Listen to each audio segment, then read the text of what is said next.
All right, everybody. So, lately there has been a lot of discussion about how the Republicans are very evidently bought out by Russia. There have been releases from federal institutions showing that Russia has invested hundreds of millions of dollars into disinformation and pushing for Republicans to win elections here in America. And the fact that an adversarial nation wants this so badly should evidently on its own be a massive red flag for the entire party. Recently had it come out. Oh my God, I've got such mush mouth today, guys. I'm so sorry. Recently it came out that a company called Tenet Media was taking immense amounts of money from Russia to pay its creators to promote Russian propaganda, particularly anti-Ukraine talking points that push the idea that the U.S. should stop funding Ukraine's defense of itself and instead focus those funds on some imaginary programs to help homeless veterans, which they never actually do or want to do or suggest a path to do or support doing whenever a politician runs that wants to do that.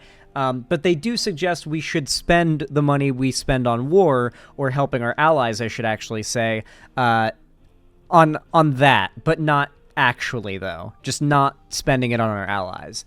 And so conservatives have been pushing this a lot. Now we know they're funded by Russia in many cases. If not, they are they should be getting paid by Russia if they're doing it for free, frankly, because they're doing a pretty good job at pushing what Russia wants. And there's been a lot more discussion lately about the effect and the impact that Russia's having on our elections and on our politics, and specifically what kind of ties Putin, the leader of Russia, has with Donald Trump. Because so far we've been able to prove in court that Donald Trump's highest advisors have had direct contact with Russia and direct involvement in breaking the law to try and get Trump elected with Russian collusion helping. However, Trump himself has never been 100% proven to be knowledgeable and involved, though more and more stuff due to recent investigations is coming out about that now, and that very well could change soon. Though, not confirmed yet, so just keep an eye out for it, is all I'm saying. However, a new story has hit that definitely lends some credence to the idea that Trump may have been fully aware that he was in Putin's pocket. The best case scenario is that he didn't know he was in Putin's pocket and acting in the favor of an adversarial world leader, but that seems less and less likely by the day, and the far more bad charitability interpretation of his actions becomes more obvious by the day. You see, the Kremlin claims that Trump sent COVID test machines to Putin. Former President Donald Trump sent coronavirus testing devices to Russian President Vladimir Putin at the height of the pandemic, the Kremlin claimed Wednesday in a statement. Kremlin spokesperson Dmitry Peskov told NBC News that at the beginning of the pandemic, there was a shortage of various medical equipment, and of course, in the beginning, all the countries tried to swap some aid. We sent, quote, we sent artificial lung ventilators to the States, he said, adding that the Americans sent us several samples of those testing systems.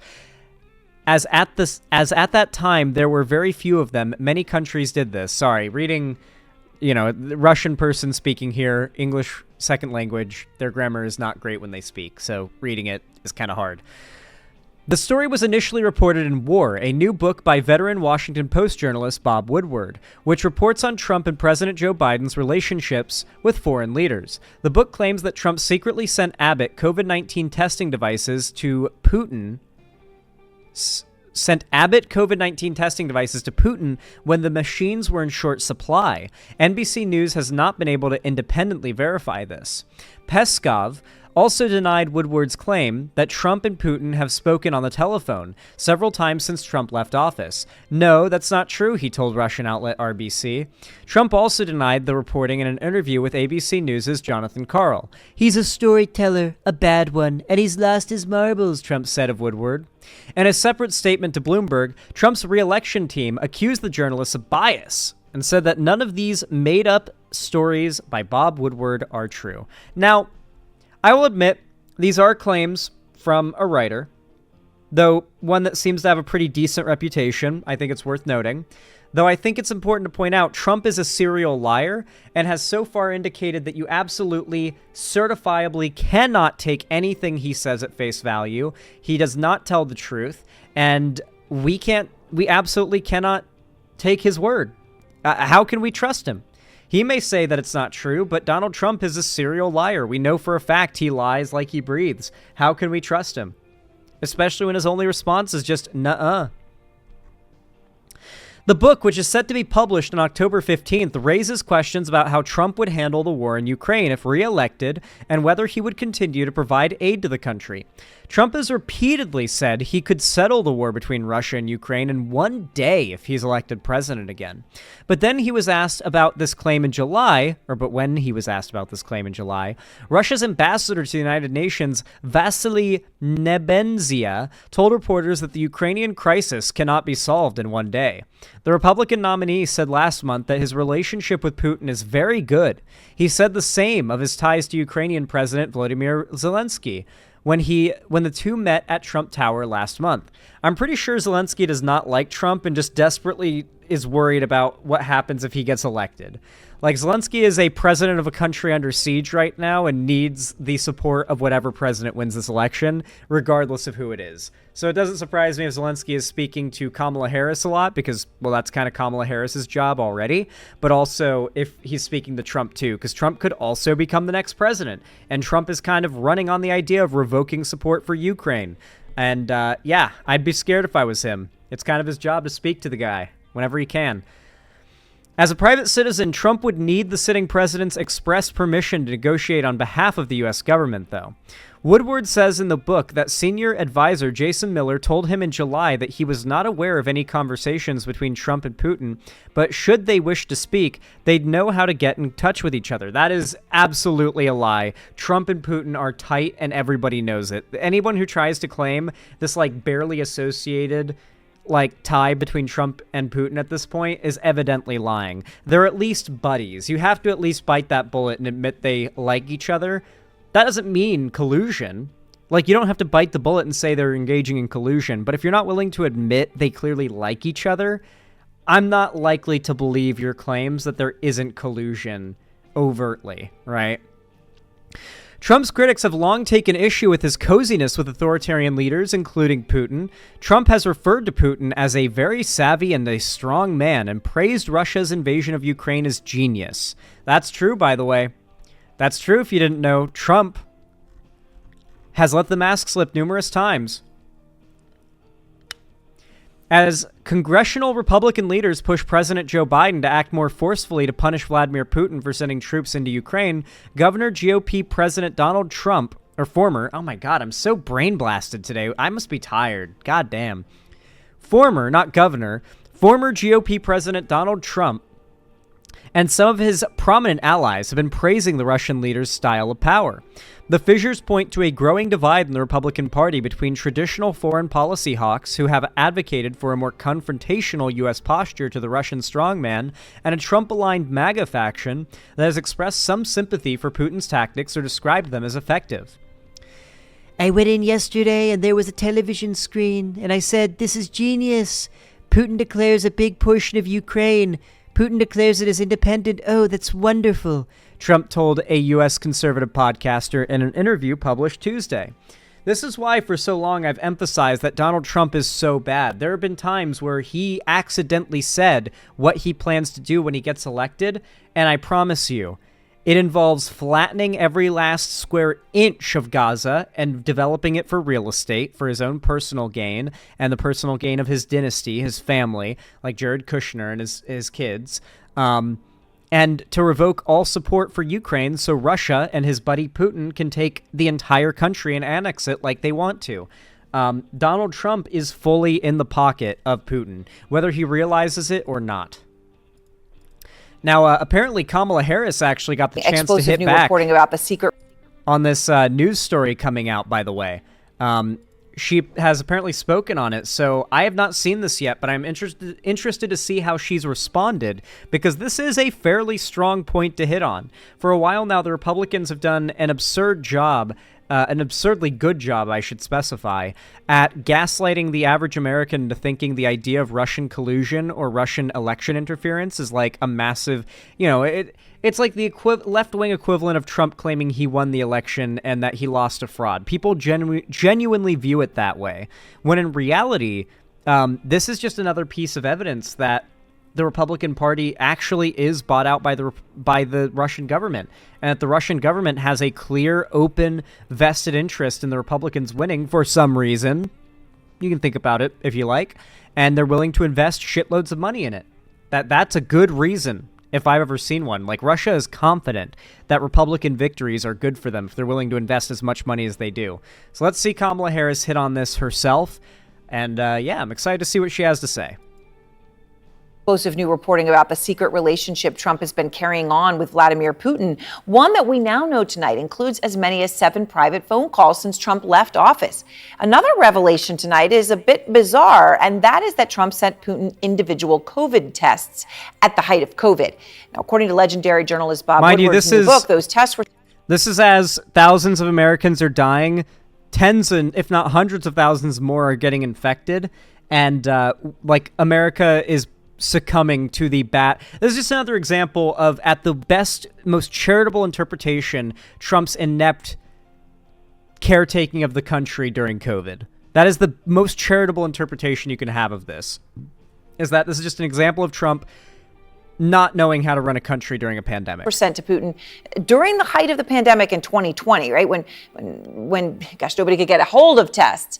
Now, during a call at the time, Putin tells Trump, quote, "Please don't tell anybody you sent these to me." And Trump replies, and Woodward's the one putting quotes around this. I don't care. I don't care, fine.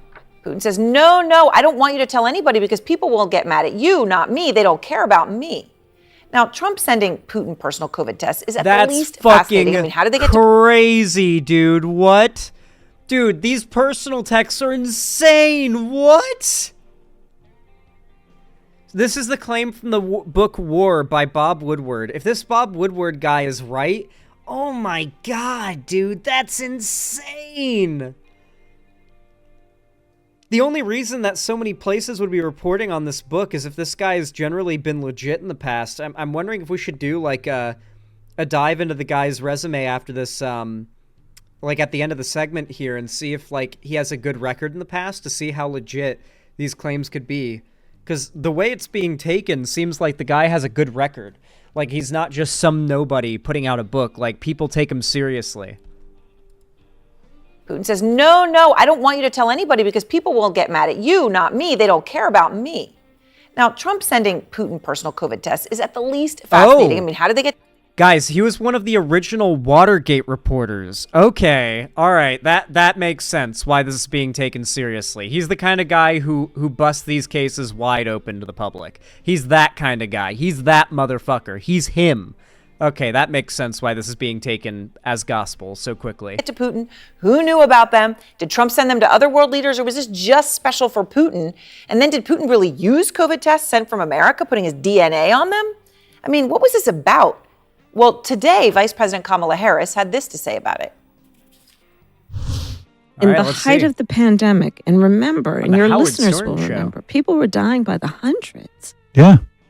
Everybody was scrambling to get these kits, the tests, the COVID test kits. Couldn't get them. Couldn't get them. Right. Couldn't get them anywhere. Right. And this guy who is president of the United States is sending them to Russia, to a murderous dictator for his personal use? You're getting played. And some would say, look, I grew up in the neighborhood. She's cooking. Some would say you're getting punked. Yeah. If you stand in favor of somebody who's an adversary over your friend. I do have to say, though, I wish that she had not said I grew up in the neighborhood. It would have been funnier if she just went all in.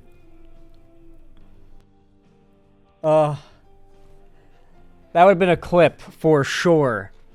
Background music still playing, Zan? Can you still hear the video? Like, the background music's fine to still be playing as long as you can still hear the video. It's kind of meant to be just, like, quiet and chill in the background. Friends on principles that we all agree on. Now, the Trump campaign responding to these claims in an angry fashion. That is a good... That is a very concise way to put it, though. If you vote for Trump, you're just getting punked. Like, Donald Trump is in the pocket of a foreign adversary, and he is a tool of a foreign adversary, and if you vote for him, you're fucking yourself over, and you're the one doing it, really. You're casting the vote that is going to fuck you. You're punking yourself. It's a pretty straightforward way to put it, honestly. Read part of the statement. None of these made-up stories by Bob Woodward are true and are the work of a truly demented and deranged man who suffers from a debilitating case of Trump derangement syndrome. Woodward is an angry little man and is clearly upset. Dude, I love this term they use. It's actually made like a resurgence recently. Trump derangement syndrome being used for anyone who doesn't like Trump. I had someone in the comments of one of my new videos recently talking about I was covering the stuff coming out about Trump and Epstein's connections. And if you're wondering, the most recent reply from a Trump supporter was, "Oh yeah, I've heard of this Xander Hall guy." Like, as if he's not commenting on my video, like he's like commenting on a Reddit post about me or something. He says, "Oh yeah, I've heard about this Xander Hall guy with an extreme case of Trump derangement syndrome." It's like, you know what? If subhuman dumb fucks like this guy think that I have Trump derangement syndrome, then I am doing everything right. I need to keep it the fuck up. Because President Trump is successfully suing him because of the unauthorized publishing of recordings he made previously. There's just a little taste of the statement. Jesus. Less than 14 hours. Dude, what is that autoplay? You didn't have to hit me with that instant autoplay on the next unrelated video. Jesus Christ. Unnecessary. But yeah, I mean, the Republicans are just bought out by an adversarial nation. And we're also watching as, like, the new Axis powers forms. Iran, China, North Korea, Russia. These countries are coming together, and they are very much not friendly with America at all whatsoever. They have a strong vested goal in having Trump and other Republicans win because they recognize, our enemies are smart enough to recognize that we're weakened from the inside by Republican victories and Republican leadership. They recognize that we're weaker on the world stage in such a way that it weakens our allies. It weakens Ukraine. It weakens the EU if we have Republicans running things. They're inept when it comes to providing aid. They might even just withdraw it for the sake of popular demand due to some culture war thing. They're volatile and destructive to the country, which is ideal for adversarial nations that would absolutely be in all-out war with us if they thought they could genuinely win. And that the only reason why we're talking with these world leaders is because they can't win a full-on war with us without it ending badly for everyone involved. Anyway, if you enjoyed this segment, found it enjoyable, funny, or hell, even entertaining, or perhaps educational, consider dropping a like. Every thumbs up on my videos or streams goes a long way to boost my channel in the algorithm, as does commenting down below and subscribing and ringing the bell icon to turn on all notifications so that YouTube actually tells you when I go live or upload a new video, because believe me, they won't do it otherwise. And of course, if you want to see more stuff from me on other platforms, you can follow my social medias, all linked down below in the description. And if you want to join my fan Discord, the main hub of my community and fan base, it's totally free to do so through the link down below. And I host game events, call-in streams, and watch parties there, one I'll be hosting tomorrow, by the way. We're watching the first 3 episodes of From in the watch party in the Discord tomorrow, so be there. And of course, if I also announce all my new uploads and streams there too, so if YouTube bugs out, then at least you have my Discord to fall back on as a backup.